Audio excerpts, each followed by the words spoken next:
ଜୟ ଜଗନ୍ନାଥ ବନ୍ଧୁଗଣ, ଆଜି ହେଉଛି 13 ଜୁନ୍ 2025 ଶୁକ୍ରବାର, ଆଷାଢ଼ ମାସ କୃଷ୍ଣପକ୍ଷ ଦ୍ୱିତୀୟା ଏବଂ ବୃଷ 30 ଦିନ। ଆଜିର ସୂର୍ଯ୍ୟୋଦୟ ସମୟ ସକାଳ 5ଟା 6 ମିନିଟ୍ ଏବଂ ସୂର୍ଯ୍ୟାସ୍ତ ସମୟ ସନ୍ଧ୍ୟା 6ଟା 27 ମିନିଟ୍।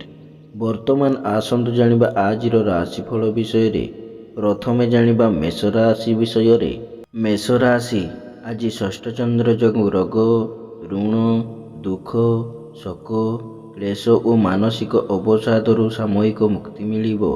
ଶତ୍ରୁମାନେ ମିତ୍ରତାର ହାତ ବଢ଼ାଇବେ ଏବଂ ଆପଣଙ୍କ ବକ୍ତବ୍ୟରେ ସମ୍ମୋହନର ଶକ୍ତି ରହିବ।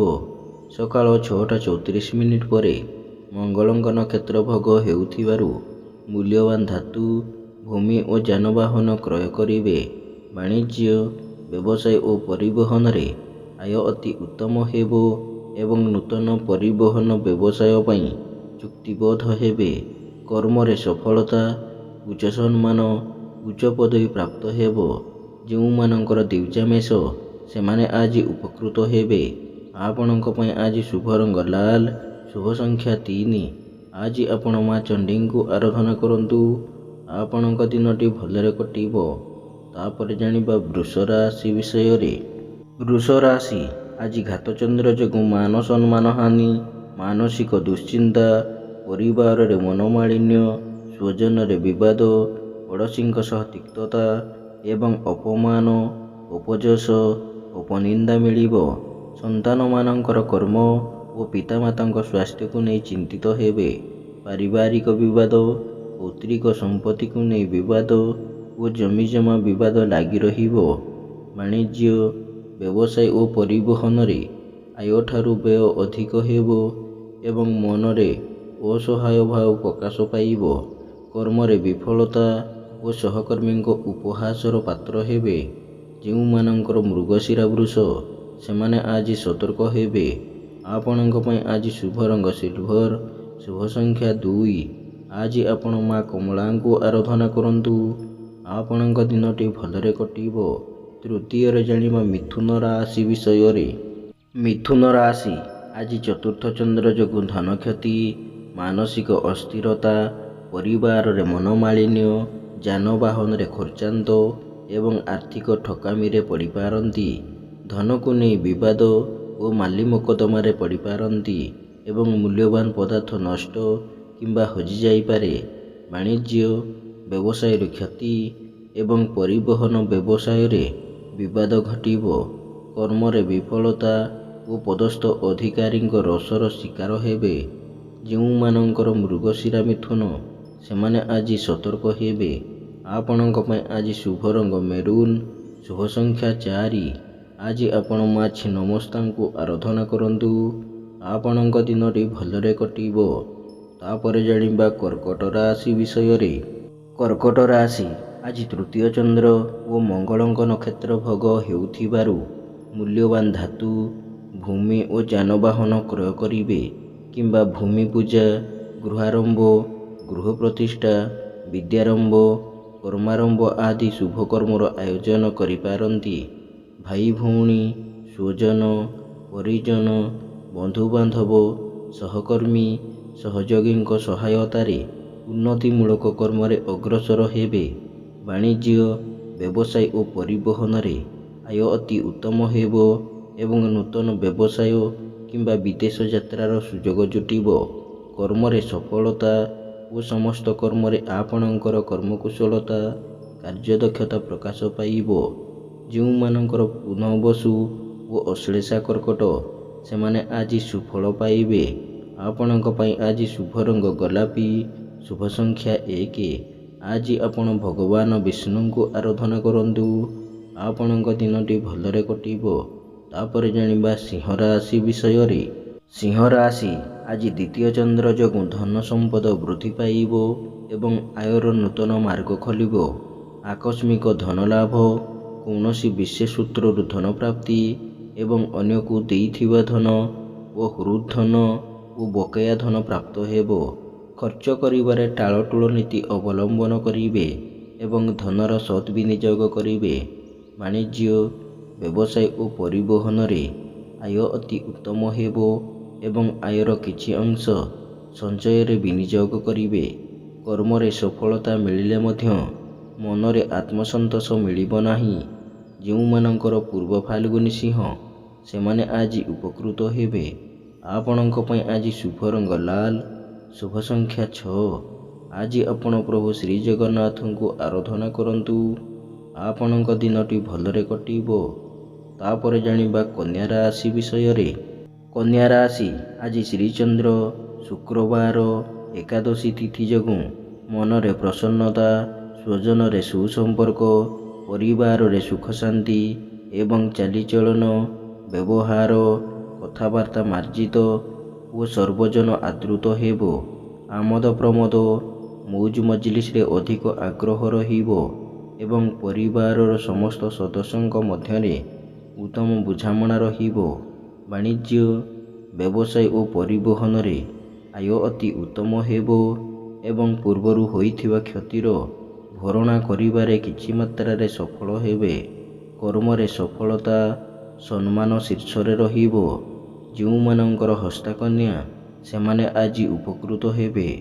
ଆପଣଙ୍କ ପାଇଁ ଆଜି ଶୁଭ ରଙ୍ଗ ସବୁଜ, ଶୁଭ ସଂଖ୍ୟା 8। ଆଜି ଆପଣ ଭଗବାନ ବିଷ୍ଣୁଙ୍କୁ ଆରାଧନା କରନ୍ତୁ। ଆପଣଙ୍କ ଦିନଟି ଭଲରେ କଟିବ। ତାପରେ ଜାଣିବା ତୁଳା ରାଶି ବିଷୟରେ। ତୁଳା ରାଶି ଆଜି ଦ୍ୱାଦଶ ଚନ୍ଦ୍ର ଯୋଗୁଁ ଅଯଥା ଖର୍ଚ୍ଚ, ବଦ ଖର୍ଚ୍ଚ ଓ ପରିବାରର ଖର୍ଚ୍ଚ ଭାର ବୃଦ୍ଧି ପାଇବ ଏବଂ ଖର୍ଚ୍ଚ ଭାରରେ ଅତିଷ୍ଠ ହୋଇ ଋଣ କରିବାକୁ ପଡ଼ିପାରେ। ମନ ଅସ୍ଥିର, ବିଷାଦଗ୍ରସ୍ତ ରହିବ ଏବଂ ଚାଲିଚଳନ, ବ୍ୟବହାର, କଥାବାର୍ତ୍ତା ଓ ସମସ୍ତ କର୍ମ ବିବାଦୀୟ ହେବ। ଠିକ୍ ସମୟରେ ଠିକ୍ ନିଷ୍ପତ୍ତି ନେବାରେ ଅସମର୍ଥ ହେବେ। ବାଣିଜ୍ୟ, ବ୍ୟବସାୟ ଓ ପରିବହନରେ ଆୟଠାରୁ ବ୍ୟୟ ଦ୍ୱିଗୁଣ ଅଧିକ ହେବ ଏବଂ ଆର୍ଥିକ ସ୍ଥିତି ବିଗିଡ଼ିଯିବ। କର୍ମରେ ବିଫଳତା ଓ କର୍ମ ପ୍ରତି ଅନାଗ୍ରହ ଓ ସମସ୍ତ କର୍ମରେ ସମୟାନୁବର୍ତ୍ତିତାର ଅଭାବ ରହିବ। ଯେଉଁମାନଙ୍କର ଚିତ୍ରା ତୁଳା ସେମାନେ ଆଜି ସତର୍କ ହେବେ। ଆପଣଙ୍କ ପାଇଁ ଆଜି ଶୁଭ ରଙ୍ଗ ନୀଳ, ଶୁଭ ସଂଖ୍ୟା 12। ଆଜି ଆପଣ ପ୍ରଭୁ ଶ୍ରୀରାମଙ୍କୁ ଆରାଧନା କରନ୍ତୁ। ଆପଣଙ୍କ ଦିନଟି ଭଲରେ କଟିବ। ତାପରେ ଜାଣିବା ବିଛା ରାଶି ବିଷୟରେ। ବିଛା ରାଶି ଆଜି ଏକାଦଶ ଚନ୍ଦ୍ର ଏକାଦଶୀ ତିଥି ଓ ଚନ୍ଦ୍ର ମଙ୍ଗଳଙ୍କ ନକ୍ଷତ୍ର ଭୋଗ ହେଉଥିବାରୁ ଘାତବାରର ପ୍ରଭାବ ରହିବ ନାହିଁ। ଅସମ୍ଭବକୁ ସମ୍ଭବ କରିବାରେ ସମର୍ଥ ହେବେ ଏବଂ ସମସ୍ତ ଆଶା, ଆକାଂକ୍ଷା ଓ ଅଭିଳାଷ ପୂର୍ଣ୍ଣ ହେବ। ଆର୍ଥିକ ସ୍ଥିତିରେ ଉନ୍ନତି ଏବଂ ଧନ ସମ୍ପଦ ବୃଦ୍ଧି ପାଇବ। ନୂତନ କର୍ମାରମ୍ଭ, ବ୍ୟବସାୟ ଆରମ୍ଭ ଓ ବିଦେଶ ଯାତ୍ରାର ସୁଯୋଗ ଜୁଟିବ। ବାଣିଜ୍ୟ, ବ୍ୟବସାୟ ଓ ପରିବହନରେ ଆୟ ଅତି ଉତ୍ତମ ହେବ ଏବଂ ବ୍ୟବସାୟର ଶାଖା ବଢ଼ାଇବା ପାଇଁ ସମୟ ଅନୁକୂଳ ରହିବ। କର୍ମରେ ସଫଳତା, ସମ୍ମାନ ଓ ପଦସ୍ଥ ଅଧିକାରୀଙ୍କ ଶୁଭ ଦୃଷ୍ଟିରେ ରହିବେ। ଯେଉଁମାନଙ୍କର ବିଶାଖା ଓ ଜ୍ୟେଷ୍ଠ ଇଚ୍ଛା ସେମାନେ ଆଜି ସୁଫଳ ପାଇବେ। ଆପଣଙ୍କ ପାଇଁ ଆଜି ଶୁଭ ରଙ୍ଗ ହଳଦିଆ, ଶୁଭ ସଂଖ୍ୟା 11। ଆଜି ଆପଣ ମା ଚଣ୍ଡୀଙ୍କୁ ଆରାଧନା କରନ୍ତୁ। ଆପଣଙ୍କ ଦିନଟି ଭଲରେ କଟିବ। ତାପରେ ଜାଣିବା ଧନୁ ରାଶି ବିଷୟରେ। ଧନୁ ରାଶି ଆଜି ଘାତବାର ଓ ଦଶମ ଚନ୍ଦ୍ର ଯୋଗୁଁ ସମସ୍ତ କର୍ମରେ ଶୁଭ ଫଳ ମିଳିଲେ ମଧ୍ୟ କିଛି ସମସ୍ୟା ଦେଖାଦେବ ଏବଂ ମନ ଅସ୍ଥିର ରହିବ। ନୂତନ ଭୂମି ପୂଜା, ଗୃହ ପ୍ରତିଷ୍ଠା, ଶୁଭାରମ୍ଭ କିମ୍ବା କର୍ମାରମ୍ଭ ଆଦି ଶୁଭ କର୍ମର ଆୟୋଜନ କରିପାରନ୍ତି କିମ୍ବା କୌଣସି ଶୁଭ କର୍ମରେ ପରିବାର ସହ ଯୋଗ ଦେଇପାରନ୍ତି। ମନରେ ସତ୍ ଚିନ୍ତା, ସତ୍ ଭାବନା ପ୍ରକାଶ ପାଇବ ଏବଂ ସତ୍ କର୍ମରେ ଅଧିକ ଆଗ୍ରହ ରହିବ। ବାଣିଜ୍ୟ, ବ୍ୟବସାୟ ଓ ପରିବହନରେ ଆୟ ମଧ୍ୟମ ହେବ ଏବଂ କର୍ମରେ ସ୍ୱଳ୍ପ ପରିଶ୍ରମରେ ଅଧିକ ସଫଳତା ଓ ସହକର୍ମୀଙ୍କ ସହଯୋଗ ମିଳିବ। ଯେଉଁମାନଙ୍କର ପୂର୍ବା ଆଷାଢ଼ ଧନୁ ସେମାନେ ଆଜି ଉପକୃତ ହେବେ। ଆପଣଙ୍କ ପାଇଁ ଆଜି ଶୁଭ ରଙ୍ଗ ଗୋଲାପୀ, ଶୁଭ ସଂଖ୍ୟା 6। ଆଜି ଆପଣ ପ୍ରଭୁ ଗଜାନନଙ୍କୁ ଆରାଧନା କରନ୍ତୁ। ଆପଣଙ୍କ ଦିନଟି ଭଲରେ କଟିବ। ତାପରେ ଜାଣିବା ମକର ରାଶି ବିଷୟରେ। ମକର ରାଶି ଆଜି ନବମ ଚନ୍ଦ୍ର ଏକାଦଶୀ ତିଥି ଓ ଶୁକ୍ରବାର ଯୋଗୁଁ ଯଶ, ସମ୍ମାନ, ସାମାଜିକ ପ୍ରତିଷ୍ଠା ଏବଂ ଜନସମ୍ପର୍କ ବୃଦ୍ଧି ପାଇବ। କୌଣସି ସଭା କିମ୍ବା ସଂଗଠନର ନେତୃତ୍ୱ ମିଳିବ ଏବଂ ମହତ ବ୍ୟକ୍ତିଙ୍କ ସାନ୍ନିଧ୍ୟ ଲାଭ କରିବେ। ପରୋପକାର, ସମାଜସେବା ଓ ଧାର୍ମିକ କର୍ମରେ ଅଧିକ ଆଗ୍ରହ ରହିବ ଏବଂ ମନରେ ଉଚ୍ଚାଭିଳାଷ ପ୍ରକାଶ ପାଇବ। ବାଣିଜ୍ୟ, ବ୍ୟବସାୟ ଓ ପରିବହନରେ ଆୟ ଅତି ଉତ୍ତମ ହେବ ଏବଂ ଆର୍ଥିକ ସ୍ଥିତିରେ ଉନ୍ନତି ଆସିବ। କର୍ମରେ ସଫଳତା, ସମ୍ମାନ ଓ ପଦସ୍ଥ ଅଧିକାରୀଙ୍କ ଶୁଭ ଦୃଷ୍ଟିରେ ରହିବେ। ଯେଉଁମାନଙ୍କର ଶ୍ରବଣ ମକର ସେମାନେ ଆଜି ସୁଫଳ ପାଇବେ। ଆପଣଙ୍କ ପାଇଁ ଆଜି ଶୁଭ ରଙ୍ଗ କଳା, ଶୁଭ ସଂଖ୍ୟା 3। ଆଜି ଆପଣ ମା କାଳୀଙ୍କୁ ଆରାଧନା କରନ୍ତୁ। ଆପଣଙ୍କ ଦିନଟି ଭଲରେ କଟିବ। ତାପରେ ଜାଣିବା କୁମ୍ଭ ରାଶି ବିଷୟରେ।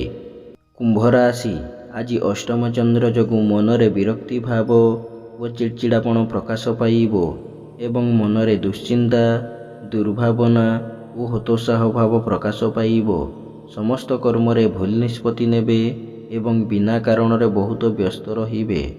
ଉଚିତ କର୍ମରୁ ବିଚ୍ୟୁତ ହୋଇ ଅନୁଚିତ କର୍ମରେ ଆଗ୍ରହ ରଖିବେ ଏବଂ ସମସ୍ତ କର୍ମରେ ଭୁଲ ନିଷ୍ପତ୍ତି ନେବେ।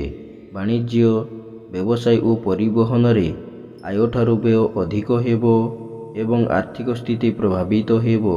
କର୍ମରେ ବିଫଳତା ଓ ବହୁବିଧ ସମସ୍ୟାର ସମ୍ମୁଖୀନ ହେବେ। ଯେଉଁମାନଙ୍କର ଧନିଷ୍ଠା କୁମ୍ଭ ସେମାନେ ଆଜି ସତର୍କ ହେବେ। ଆପଣଙ୍କ ପାଇଁ ଆଜି ଶୁଭ ରଙ୍ଗ ମାଟିଆ, ଶୁଭ ସଂଖ୍ୟା 11। ଆଜି ଆପଣ ମା ଭୈରବୀଙ୍କୁ ଆରାଧନା କରନ୍ତୁ।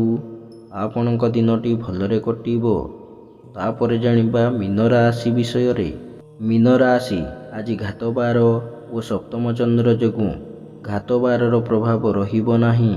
ମାନସିକ, ପାରିବାରିକ ଶାନ୍ତି, ଦାମ୍ପତ୍ୟ ଜୀବନରେ ମଧୁରତା, ଚାଲିଚଳନରେ ସଂଯମତା, ବଚନରେ ମଧୁରତା, ସମସ୍ତଙ୍କ ସହ ବନ୍ଧୁତା ଏବଂ ସମସ୍ତଙ୍କୁ ବଶୀଭୂତ କରିବାରେ ସମର୍ଥ ହେବେ। ପୁତ୍ର, କନ୍ୟା, ଭାତୃଭଗ୍ନୀଙ୍କ ବୈବାହିକ କର୍ମର ଆୟୋଜନ କରିବେ କିମ୍ବା ପରିବାର ସହ କୌଣସି ବୈବାହିକ କର୍ମରେ ଯୋଗ ଦେବେ। ମୂଲ୍ୟବାନ ଧାତୁ, ବସନଭୂଷଣ ଓ ସୌଖିନ ଘରୋଇ ଉପକରଣ କ୍ରୟ କରିବେ। ବାଣିଜ୍ୟ, ବ୍ୟବସାୟ ଓ ପରିବହନରେ ଆୟ ଅତି ଉତ୍ତମ ହେବ ଏବଂ କର୍ମରେ ସଫଳତା ଓ ମହିଳା ସହକର୍ମୀଙ୍କ ସାହାଯ୍ୟ ସହଯୋଗ ପ୍ରାପ୍ତ କରିବେ। ଯେଉଁମାନଙ୍କର ପୂର୍ବଭାଦ୍ର ଓ ରେବତୀ ମୀନ ସେମାନେ ଆଜି ସୁଫଳ ପାଇବେ। ଆପଣଙ୍କ ପାଇଁ ଆଜି ଶୁଭ ରଙ୍ଗ ଲାଲ, ଶୁଭ ସଂଖ୍ୟା 5। ଆଜି ଆପଣ ମା ତାରାଙ୍କୁ ଆରାଧନା କରନ୍ତୁ। ଆପଣଙ୍କ ଦିନଟି ଭଲରେ କଟିବ। ଏମିତି ପ୍ରତ୍ୟେକ ଦିନ ରାଶିଫଳ ବିଷୟରେ ଜାଣିବା ପାଇଁ ବର୍ତ୍ତମାନ ଆମ ଚ୍ୟାନେଲକୁ ସବସ୍କ୍ରାଇବ୍ କରନ୍ତୁ ଏବଂ ପାଖରେ ଆସୁଥିବା ବେଲ୍ର ଆଇକନ୍କୁ ମଧ୍ୟ ପ୍ରେସ୍ କରିନିଅନ୍ତୁ ଏବଂ ଭିଡ଼ିଓଟିକୁ ନିଜ ପରିବାର, ବନ୍ଧୁବାନ୍ଧବକୁ ମଧ୍ୟ ସେୟାର କରିନିଅନ୍ତୁ। ଜୟ ଜଗନ୍ନାଥ। ନମସ୍କାର।